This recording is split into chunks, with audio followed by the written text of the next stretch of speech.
L'actualité du jour, c'est surtout la troisième étape du Tour de France qui a été remportée par Andy Schleck et Fabien Cancellara. Les secteurs pavés ont fait exploser le peloton. Cette troisième étape a démarré ce matin de Vannes, en Belgique, pour arriver près de chez nous, en France, à Arenberg, qui reste d'ailleurs l'une des difficultés du Paris-Roubaix. Les coureurs sont passés par Rumilly, première ville française qui a vu traverser la Grande Boucle, Saméon et puis le Thillois, les Maréchiennes. Cette étape était très redoutée par les cyclistes, notamment pour ses pavés, avec plus de 13 km de difficulté.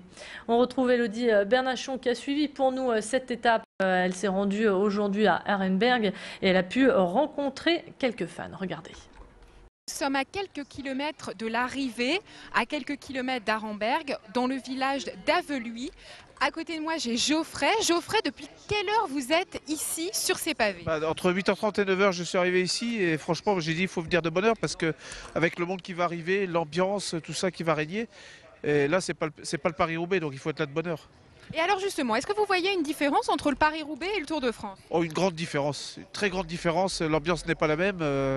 Et là, la fête est de rigueur et il y a une vraie merveilleuse ambiance. Et là, on attend la caravane avec impatience. Et alors justement, vous avez prévu quoi pour attendre justement l'arrivée est prévue ici? On m'a offert du rosé, on m'a offert de la bière. Et en même temps, moi j'ai amené mon pique-nique. Donc franchement, ça me fait plaisir. C'est exceptionnel, Et formidable. alors justement, le vélo pour vous, c'est quoi?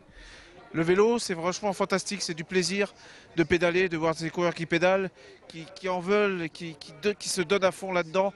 Et franchement, quand on les voit qu'ils en bavent, on a envie de pédaler avec eux. Et alors quand on voit les chutes, c'est encore plus exceptionnel.